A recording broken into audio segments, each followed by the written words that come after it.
If you want to look like a weak leader, go ahead and point the finger at all the people Yeah. that you're supposed to be leading. Don't micromanage your people, because micromanaging sends a message you don't trust them, you don't trust their abilities. And as a leader, you can't be every day in the trenches. But if your people know that you're willing to get into the trenches with them, then they will respect you. So as a leader, you have to teach civility, and that starts with you being civil, saying please and thank you, and minor stuff like that. Hey there, I'm Jeff Cordes, and welcome to the C.R.A.P Leadership Podcast. My philosophy is about C.R.A.P: caring, respect, appreciation, and praise. And this is Randy Walensky. Been a speaker, trainer, sales professional, and coach for over 10 years, using all of Jeff's C.R.A.P. And we want to bring these principles to you in your organization. Let's jump in. All right, today we are talking about respect, R.E.S.P.E.C.T, and how important it is in the modern work environment. Hey, a lot of people are confused. They think that everybody should deserve respect, or maybe everybody should earn respect, or you should give it. We're going to untangle that a little bit for everyone, because there is the old mentality, the like autocratic, top down, hierarchical, like I get respect because I'm the boss. Well, in this modern day, it's now more of a two-way street. But that doesn't mean that somebody shouldn't be giving somebody respect at a base level. And we're going to kind of cover what some of that basic respect looks like. Yeah, and respect is essential to having a well-run organization. You as a leader, if you don't have respect from your people, what occurs is they're not going to be there for you in the clutch. Mm, They're not going to be loyal when you need them. They're not going to give it their all, because if they don't respect you, they tend not to respect the organization as well as part of that.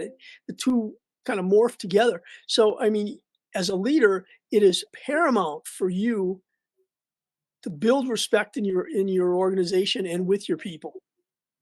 hmm It's paramount. You touched on it, because what you said is you're going to lose your people if you're not establishing a culture of respect. And I would even say it starts, let's go in the hierarchy. It starts as the example at the top.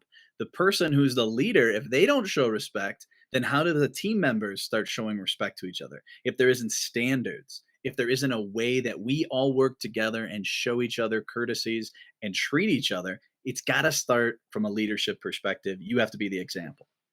Well, and that's it. You got to lead by example, and part of that is leading from the front. I mean, Mm, you can't sit up there in your ivory tower and you know just bark out directions and do things like that. mm, I mean, and we've talked about it in other episodes. You got to be visible. I mean, mm. leaders that are visible build respect, because otherwise their people tend to see them as cowering in their office and Mm, not willing to get out there. They're not available, so that if somebody wants to ask them a question, they're just kind of hiding, and that's a big mistake. And I see that particularly since COVID. I mean, mm, so many leaders worked out of the house. They've fallen into this trap where they're no longer visible, and mm, as a result, they're viewed as kind of non-entities in the organization, as opposed to being leaders, and become a huge problem. I mean, I'll give you an example. I used to uh, always, and again, and I never work remote. I worked on site, but I got out of my ivory tower because we'd have big projects that we're working on, and I would pitch in. I knew enough about my people's jobs so that I could help out. I could be there, and I could actually be an asset as opposed to maybe an ass. So I was an asset. I could help out, and open enrollment was a classic example for us, because it was all hands on deck. We had all these people asking questions and things like that, and I was knowledgeable enough so that if somebody came to me, I could actually answer the question. And my people respected that because I knew their job, and I knew how difficult their job was, and they knew I respected what they did. So, I think leading from the front is probably the first big takeaway. I tell people, you got to get out there and you got to get in front of your people. You got to be visible, because if you're not leading from the front, um, you're really not leading. Well, you can't be afraid to get in the trenches with your people. A Right. lot of leaders, like you said, may want to stand in the back and kind of direct things. And again, as a leader, you can't be every day in the trenches. But if your people know that you're willing to get into the trenches with them, then they will respect you. If they, especially, this is a big problem if someone's coming from outside the organization and maybe they don't have the depth of knowledge, but now they've been put in charge of a bunch of things. Well, if they don't take the time to get in the trenches, really understand the role, understand what their people are going through, they're going to be like, he doesn't know. He's way off. He doesn't even know anything he's talking about. He hasn't lived it. He has no experience in it, but he's telling me how to do it. That's very frustrating for employees. When I used to come into a new organization, I asked a ton of questions. And I told people, I don't know. I mean, I have knowledge from a previous organization, I have leadership experience, but I don't know what's going on.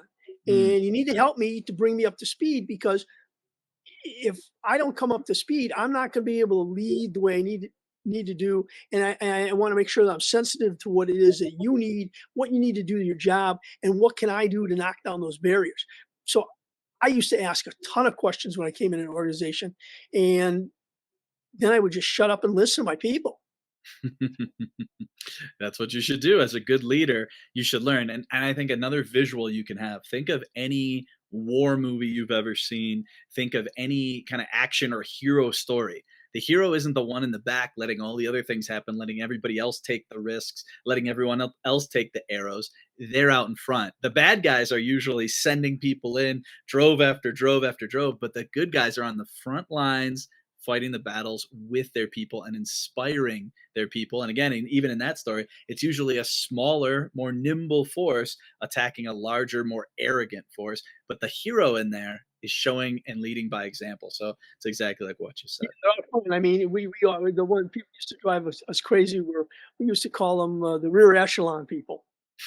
You know, they're back there barking out the orders, and we're up front trying to get the job done, and they don't have a clue what we're doing. So, I mean, Yeah. again, that's why I was just asked so many questions because I needed to know what my people were doing so I could be an asset to them Yeah. and help them do their job better. And Um, even something, well, like you said with the open enrollment, it's a lot of pain for the HR department. So if you're suffering with them, that builds camaraderie. Like people are willing to suffer, but they don't want to suffer all alone or think they're the only ones put in this position. If the leader's willing to suffer with them and go through the hardship with them, again, another way to build respect and increase that visibility and get you in there with your people pulling together. yeah, I think kind of the next point I think about when I think about respect is you gotta cover your people's back. Um, Mm, you you can't anybody who's out there, and I can almost guarantee anybody who's in our listening audience, you you've been thrown under the bus. I mean, and I joke about the fact that I've been thrown under the bus so many times I've got tire tracks on my head. Uh, but when someone you should never throw your people under the bus. Absolutely never. Because I mean you will lose so much respect when you do that. But the other thing is if you have um, and I'll give you an example. I working in one environment, operations person came in, started to chew out one of my people for something that she had done, and I stepped in and said, "Time out, Dave. You got a problem with one of my people, you come to me.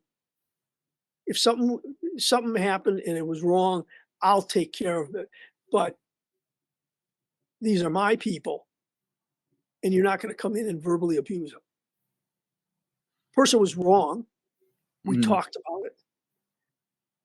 Then I went back to this operations manager and explained what had happened, what the action was that took place, and said, "But you know," I told him, "In the future, you come to me if you got a problem with one of my people, mhm, and you got to watch your people's back because if you don't do mhm. stuff like that, and the same thing that can happen is if the boss comes to you because of something that went wrong with one of your people and says, you know, who did this?" I always used to say, "Don't worry about who did it. I'm ultimately responsible because that Mm. person works for me. I'll take care of it." You know, I took ownership because they were my people. And then again, it's kind of watching my people's back, Yeah. uh, and protecting your people. That does a lot to build respect. You're a buffer. There's always Yeah. gonna be outside forces. There's always gonna be slings and arrows and things being hurled at you for something perceived as being done wrong, for something actually done wrong. And so if you can be there even when they're doing something wrong and they know you got your back, you're building loyalty, you're showing them respect, you're protecting them. It's so important. I know you're a fan of him as well, but if anybody wants a good example of this, they can look it up. Jocko Williams, Jocko Wilco, Jocko. I always mess it up, but if you Jocko look up Willink. Jocko, you'll find it. He led the Navy SEALs, I believe, in Iraq, and he tells an awesome story where he's essentially like things went totally sideways, communications went off in one of the units, a couple people died, a couple of the people helping them, like the civilian people that were helping guide and do things, they end up dying. It's just a total mess, as what do they call that? Fubar. It went fubar fast over Cluster. in. It Yes, it was a it was a cluster, yeah, yeah, cluster muck. We'll go with that. It was a yeah, cluster okay. muck. And there was plenty of opportunity for him to put blame on this, on the intel, on the people that were assigned over here. There's all these things, and people would have accepted it. But he took what he called extreme ownership. Like, at the end of the day, I'm the leader. These are my people. If they screwed up, whose fault is it really? And that is the truth. If you want to look like a weak Ultimately, it leader, is the leader's responsibility. if you want to look like a weak leader, go ahead and point the finger at all the people Yeah. that you're supposed to be leading. It's silly. You're going to look like a fool ultimately, even if you can get out of that temporary uncomfortable moment. You are weakening your position with your people. Or you destroy your respect. You're Yeah, weakening your position in the organization. It's a right. foolish way to do it. But taking extreme ownership when other people feel guilty and you take on the brunt of it, that builds respect, that builds loyalty. That's why I would tell people the second takeaway is you have to take ownership and to use, Jocko Willink's philosophy, extreme ownership. And part of that is admitting when you're wrong. Too many leaders won't admit when they're wrong and they make a mistake. Mm, And then mm, all they do is, they look stubborn, um, and it's just it's a bad look. So, I mean, you gotta take extreme ownership. You got to, and you got to admit when you're wrong, and that's mm, tough. That's tough for anybody, particularly as a new leader, because you want to appear to be um, invulnerable, and that's not the way to go. mhm. Where's the line there, Jeff, do you think, with maybe compromising or sharing blame or something that where it ends up that, you're not gonna take total responsibility for something that was very obviously like not in such a way that it's so like I'm just gonna be a martyr. Like it's not about being a martyr as a leader, but it's Right. taking the appropriate level and even let's say admitting you're wrong. How do you do that without maybe embarrassing other people sometimes or take that on? Is there any kind of tips you'd have for a leader who's navigating like, I do need to admit when I'm wrong, I do need to do this, but there is also holding people accountable, right? Like Right. you could go Yeah. the wrong way with that as well. Well, what I'm talking about is when you, as a leader yourself, make a mistake, Okay. admitting you're wrong. It's another thing is if one of your people makes a mistake, again, you don't throw them under the bus. You sit down, you have a constructive conversation with them, encourage them to do it right the next time, and move on. Mm, I mean, because otherwise your people will be constantly looking over their shoulder because they'll be living in fear. And fear can be devastating. I mean, your people will tighten up so much that they won't take the actions that they need to. They'll be like uh, turtles with their head in their shell. mm, They won't pop their head out and take any risks, and mm. that can really hurt as well. So if you make a mistake, you got to admit when you're wrong. If your people make a mistake, you got to sit down. You got to talk with them constructively. Yeah, so you might also be protecting them, back to the other point, protecting them in public when they do something Right. wrong. But you can't have a repeat of that. So you pull them aside, you go and you chat with them and say, okay, what really happened? You break it apart. We talked about this before in feedback of using that we language. What can we do better? What do you need us to also do to help you be successful? That kind of collaborative energy. But you do that in the private area in front of people. You protect it. You protect them to other people in the organization. Yeah, this whole respect thing, okay? Another point that I really want to emphasize, it really starts in some very, very basic ways, and one of those is civility. Uh, Mm, we have become less civil as a society. I mean, I've seen it because from where I came in, much more so than you, but you've even noticed that as well. We've had conversations along that line. But uh, and again, I blame COVID for a lot of this. I mean, because it's easy to be snarky and be a smart aleck when you're on Zoom and you're not face to face. yeah. Whereas when you're face to face with somebody, you tend to be more civil. You hold your Mm, tongue, because you can feel the emotion and maybe the anger rising up from the other person. Um, and so I always tell organizations I work with on respect is it really starts with civility, and that means please and thank you. That sort of thing is huge. And if you as a leader have people who are snarky amongst your team, and you don't tend to see it there so much, but you see them be snarky with other people in the organization, you need to pull your people aside and say, look, that's unacceptable. And I think that's one of the things that's happened that has really been detrimental to organizations. Leaders are unwilling to, for whatever reason, to pull somebody aside and say, hey, that's unacceptable. You mhm. know, you need to change your behavior because um, you're being rude. Uh, you're not behaving the way you should, and give them specific feedback, because I think a lot of too is lot you can agree with me or not, but a lot of people, a lot of parents nowadays don't do that with their kids, and so they come into the workforce, and in some ways um, they're rude, um, and they're how would I describe it?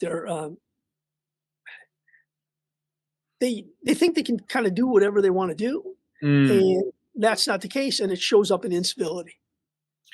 Well, just on that last point, and then I have another example where I've seen this, that kind of brings a highlight to it, and how things have changed over even just the last 5 years, since especially since the pandemic. But to your point, there are a lot of people, and we've seen, and you can, this might be, you might think it's just we're making up a story about it, but you can find information that will back this up as well, and it's what we had experienced as well. It's especially with younger people, the parenting style has changed so much.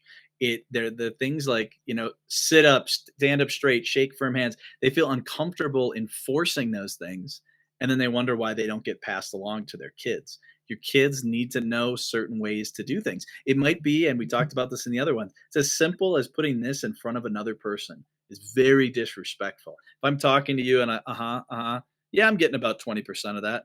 Totally unacceptable. You cannot be doing that with other people. And then it's also understanding tact. That's something you have to train people to do. And it's kind of been lost in that, especially for younger people.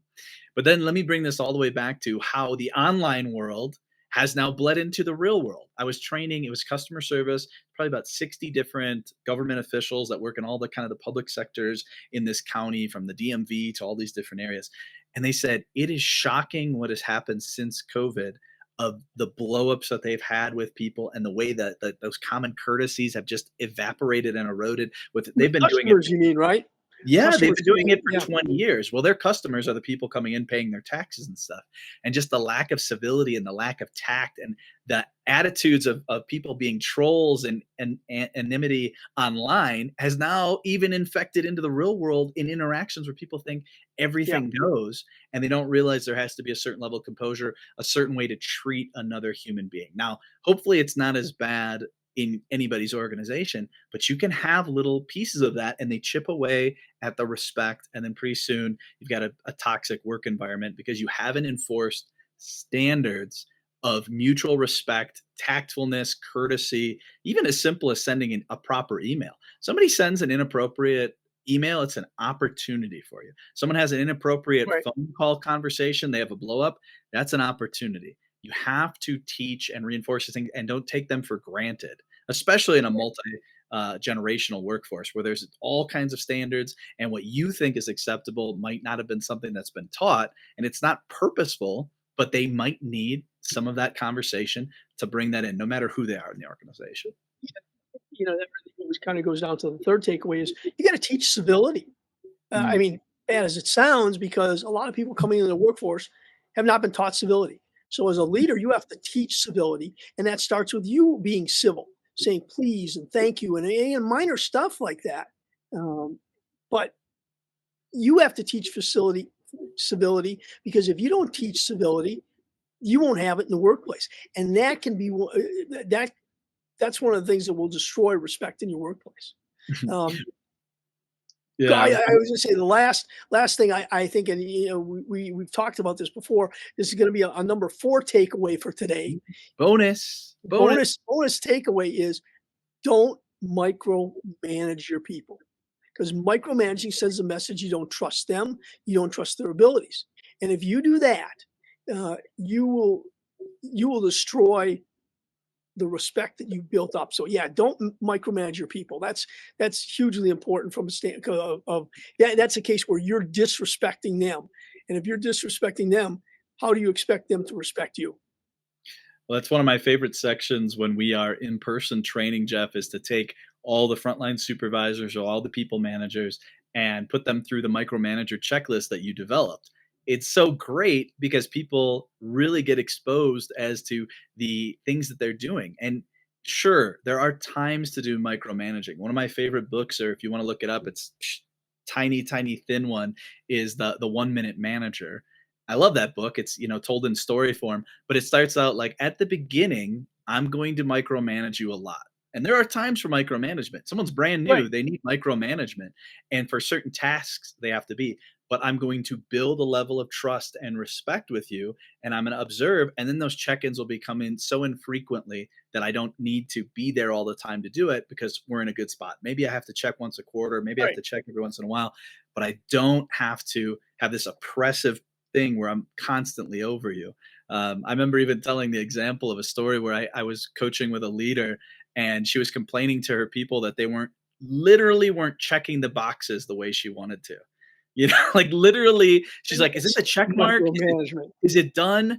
Just put an X through it. I don't know if it's half done." I'm like, "Who half checks a box?" But whatever. She complained to her staff about the way that they check the box, and I'm like, I can't think of a more stereotypical micromanagement. There's issues there. What can I say? There were Um, issues. There was micromanagement in a lot of areas. That was just the most egregious version of it. well, before we wrap up, I want to make sure if you like what you're hearing, get the word out, subscribe, listen to us regularly. We put this out once a week, every Thursday at 3 p.m. Central Time. If you like it, pass it along to people in your environment. Help them grow as well. You got emerging leaders in your organization. Get this out to them. Let them, on occasion we actually have some good advice. So, pass the At word, least it's because we under. are finding that our following is building, and we hope you like what you're hearing, because we know that people are coming back time and time again. Well, we want to continue that. We want to build on that success, and we need you as a listening audience to help us do that. Yeah, and we would love to have a particular area that you're struggling with. Send us a message on social. Reach out to Jeff on jeffcortis.com. And again, at Randy Walensky or at Jeff Cortis. Send us something. We'd love to talk about it. It makes it more real. It makes it more interesting. And hopefully if we can, help somebody, it makes the work environment better for everybody. So we want to be there to make that happen. Well, last thing, the four takeaways. You got to lead from the front is number one. Number two is take ownership and admit when you're wrong. Number three is it starts with civility. And the bonus one is do not micromanage your people. That's Anything great, else, Jeff. Randy? No, you've got it. That's it. We're only slightly over on time, but we gave them bonus content, so why not? All right. Well, I'm Jeff Cortis. I'm Randy Walensky. Remember, lead with C.R.A.P. Why? Because C.R.A.P works.